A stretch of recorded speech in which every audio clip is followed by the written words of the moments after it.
As generic terms, Indian Territory, the Indian Territories, or Indian Country describe an evolving land area set aside by the United States government for the relocation of the indigenous peoples of the Americas who held aboriginal title to their land. In general, the tribes ceded land they occupied in exchange for land grants in an area purchased by the United States federal government from Napoleon. The Louisiana Purchase. The concept of an Indian territory was an outcome of the 18th and 19th century policy of Indian removal. After the Civil War, the policy of the government was one of assimilation. The term Indian Reserve describes lands the British government set aside for indigenous tribes between the Appalachian Mountains and the Mississippi River in the time before the Revolutionary War. Indian Territory later came to refer to an unorganized territory whose general borders were initially set by the Indian Intercourse Act of 1834, and was the successor to Missouri Territory after Missouri received statehood.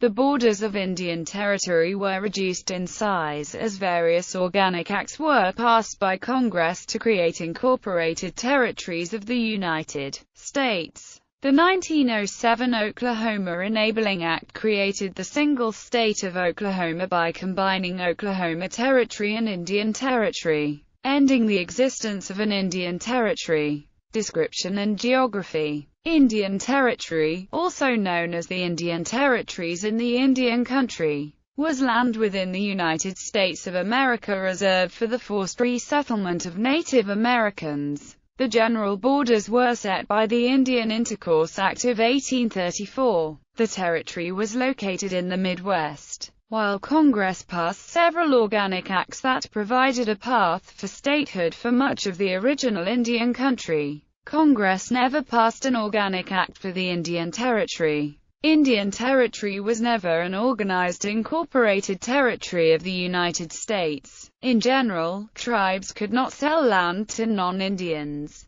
Treaties with the tribes restricted entry of non-Indians into tribal areas. Indian tribes were largely self-governing, were suzerain nations, with established tribal governments and well-established cultures. The region never had a formal government until after the American Civil War. Therefore, the geographical location commonly called Indian Territory was not a traditional territory. After the Civil War, the Southern Treaty Commission rewrote treaties with tribes that sided with the Confederacy, reducing the territory of the 5 civilized tribes and providing land to resettle Plains Indians and tribes of the Midwest. These rewritten treaties included provisions for a territorial legislature with proportional representation from various tribes. In time, the Indian Territory was reduced to what is now Oklahoma. The Organic Act of 1890 reduced Indian Territory to the lands occupied by the 5 civilized tribes and the tribes of the Quapaw Indian Agency. The remaining western portion of the former Indian Territory became the Oklahoma Territory.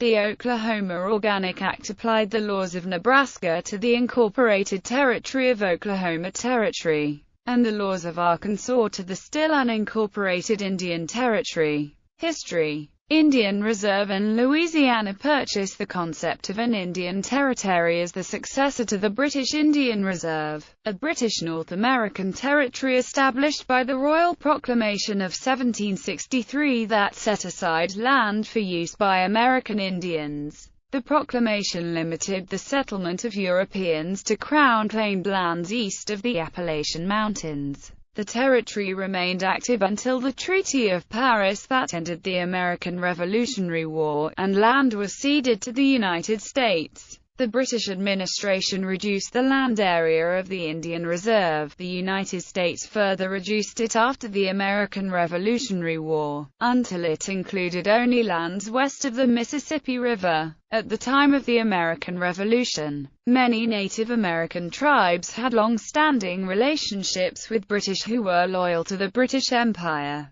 but they had a less developed relationship with the Empire's colonists turned rebels. After the defeat of the British, the Americans twice invaded the Ohio Country and were twice defeated. They finally defeated the Indian Western Confederacy at the Battle of Fallen Timbers in 1794 and imposed the Treaty of Greenville, which ceded most of what is now Ohio, part of present-day Indiana, and the lands that include present-day Chicago and Detroit, to the United States federal government. The period after the American Revolutionary War was one of rapid western expansion. The areas occupied by American Indians in the United States were called Indian Country, which was not even an unorganized territory, as the areas were established by treaty. In 1803, the United States of America agreed to purchase France's claim to French Louisiana for a total of $15 million. President Thomas Jefferson doubted the legality of the purchase. However, the chief negotiator, Robert R. Livingston, believed that the third article of the treaty providing for the Louisiana purchase would be acceptable to Congress. The third article stated, in part, "The inhabitants of the ceded territory shall be incorporated in the Union of the United States, and admitted as soon as possible, according to the principles of the Federal Constitution, to the enjoyment of all the rights, advantages, and immunities of citizens of the United States, and in the meantime they shall be maintained and protected in the free enjoyment of their liberty, property, and the religion which they profess," which committed the U.S. government to the ultimate, but not to the immediate, admission of the territory as multiple states, and postponed its incorporation into the Union to the pleasure of Congress. After the Louisiana Purchase in 1803, President Thomas Jefferson and his successors viewed much of the land west of the Mississippi River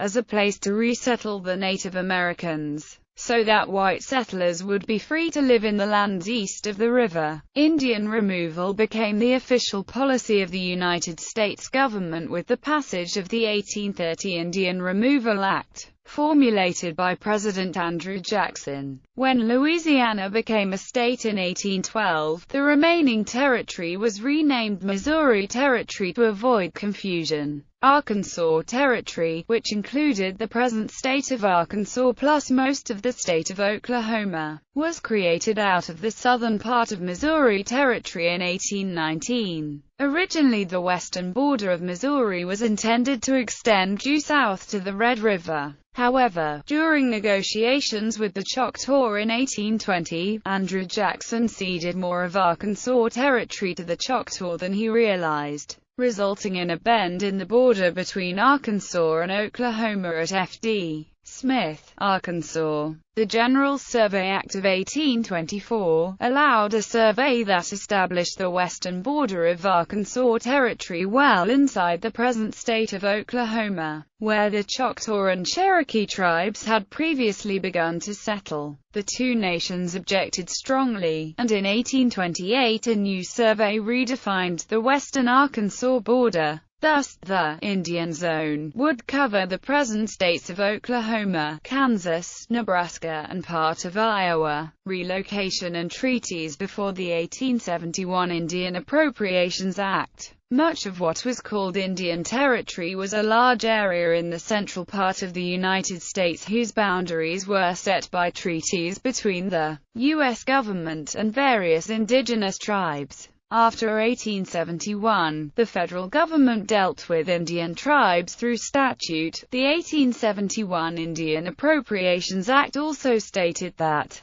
no Indian nation or tribe within the territory of the United States shall be acknowledged or recognized as an independent nation. The Indian Appropriations Act also made it a federal crime to commit murder, manslaughter, rape, assault with intent to kill, arson, burglary, and larceny within any territory of the United States. The Supreme Court affirmed the action in 1886 in United States v. Kagama, which affirmed that the U.S. government has plenary power over Native American tribes within its borders, using the rationalization that the power of the general government over these remnants of a race once powerful is necessary to the protection as well as to the safety of those among whom they dwell, while the federal government of the United States had previously recognized the Indian tribes as semi-independent. It has the right and authority, instead of controlling them by treaties, to govern them by acts of Congress,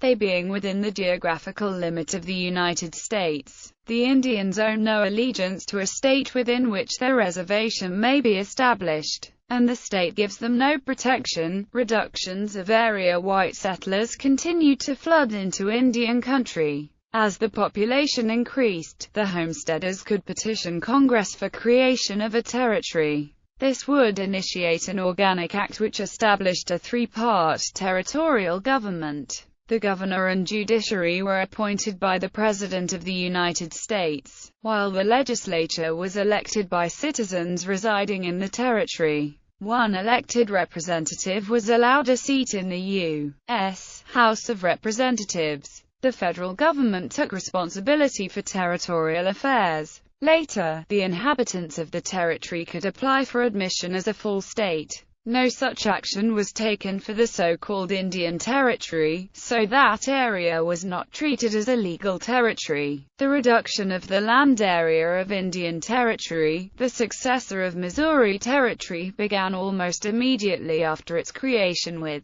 Wisconsin Territory formed in 1836 from lands east of the Mississippi and between the Mississippi and Missouri rivers. Wisconsin became a state in 1848. Iowa Territory was split from Wisconsin Territory in 1838 and became a state in 1846. Minnesota Territory was split from Iowa Territory in 1849 and became a state in 1858. Dakota Territory was organized in 1861 from the northern part of Indian Country in Minnesota Territory. The name refers to the Dakota branch of the Sioux tribes. North Dakota and South Dakota became states in 1889. Present-day states of Montana and Wyoming were also part of the Dakota Territory. Indian Country was reduced to the approximate boundaries of the current state of Oklahoma by the Kansas-Nebraska Act of 1854, which created Kansas Territory and Nebraska Territory.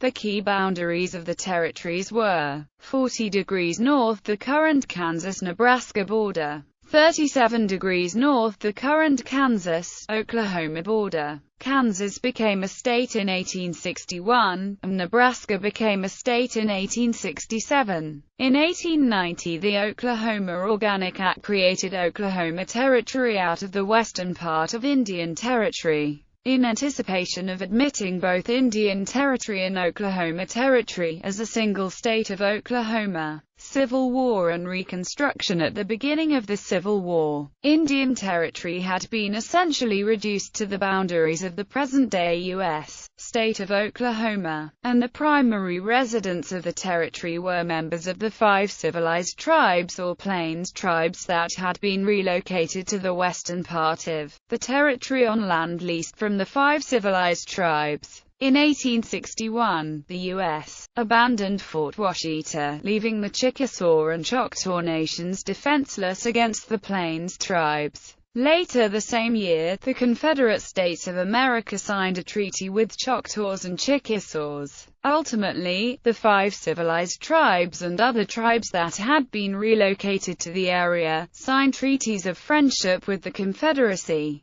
During the Civil War, Congress gave the U.S. President the authority to, if a tribe was in a state of actual hostility to the government of the United States, and, by proclamation, to declare all treaties with such tribe to be abrogated by such tribe. Prior to the Civil War, the Potawatomi Massacre was one of the many bloody episodes in Kansas preceding which came to be known collectively as Bleeding Kansas. Members of the 5 civilized tribes, and others who had relocated to the Oklahoma section of Indian Territory, fought primarily on the side of the Confederacy during the American Civil War in Indian Territory. Brigadier General Standwaysher, a Confederate commander of the Cherokee Nation, became the last Confederate general to surrender in the American Civil War, near the community of Doagsville on June 23, 1865. The Reconstruction Treaties signed at the end of the Civil War fundamentally changed the relationship between the tribes and the U.S. government.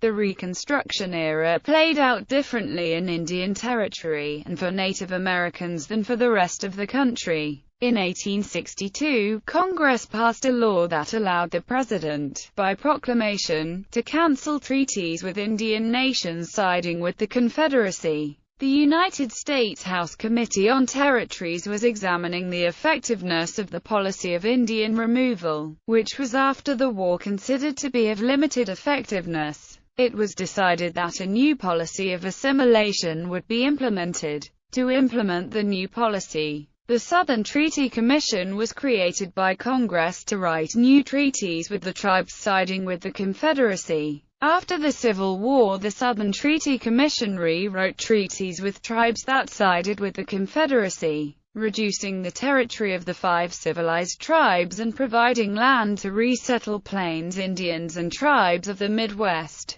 General components of replacement treaties signed in 1866 include abolishment of slavery, amnesty for siding with Confederate States of America, agreement to legislation that Congress and the President may deem necessary for the better administration of justice and the protection of the rights of person and property within the Indian Territory, that the tribes grant right-of-way for railroads authorized by Congress, a land patent, or first title deed, to alternate sections of land adjacent to railroads would be granted to the railroad upon completion of each 20-mile section of track and water stations. That within each county, a quarter section of land be held in trust for the establishment of seats of justice therein, and also as many quarter sections as the said legislative councils may deem proper for the permanent endowment of schools. Provision for each man, woman, and child to receive 160 acres of land as an allotment. That a land patent, or first title deed, be issued as evidence of allotment, issued by the President of the United States, and countersigned by the Chief Executive Officer of the nation in which the land lies. That treaties and parts of treaties inconsistent with the replacement treaties to be null and void. One component of assimilation would be the distribution of property held in common by the tribe to individual members of the tribe. The Medicine Lodge Treaty is the overall name given to 3 treaties signed in Medicine Lodge, Kansas between the U.S. government and Southern Plains Indian tribes who would ultimately reside in the western part of Indian Territory. The first treaty was signed October 21, 1867, with the Kiowa and Comanche tribes. The second, with the Plains Apache, was signed the same day. The third treaty was signed with the Southern Cheyenne and Arapaho on October 28. Another component of assimilation was homesteading. The Homestead Act of 1862 was signed into law by President Abraham Lincoln. The act gave an applicant freehold title to an area called their homestead, typically 160 acres of undeveloped federal land within Indian Territory. As lands were removed from communal tribal ownership, a land patent was given to tribal members. The remaining land was sold on a first-come basis, typically by land run, with settlers also receiving a land patent-type deed. For these now former Indian lands, the General Land Office distributed the sales funds to the various tribal entities, according to previously negotiated terms. Oklahoma Territory. End of territories upon statehood. The Oklahoma Organic Act of 1890 created an organized incorporated territory of the United States of Oklahoma Territory, with the intent of combining the Oklahoma and Indian Territories into a single state of Oklahoma. The citizens of Indian Territory tried, in 1905, to gain admission to the Union as the state of Sequoia, but were rebuffed by Congress and an administration which did not want 2 new western states, Sequoia and Oklahoma. Theodore Roosevelt then proposed a compromise that would join Indian Territory with Oklahoma Territory to form a single state. This resulted in passage of the Oklahoma Enabling Act, which President Roosevelt signed June 16, 1906. Empowered the people residing in Indian Territory and Oklahoma Territory to elect delegates to a state constitutional convention and subsequently to be admitted to the Union as a single state. Citizens then joined to seek admission of a single state to the Union. With Oklahoma statehood in November 1907, Indian Territory was extinguished.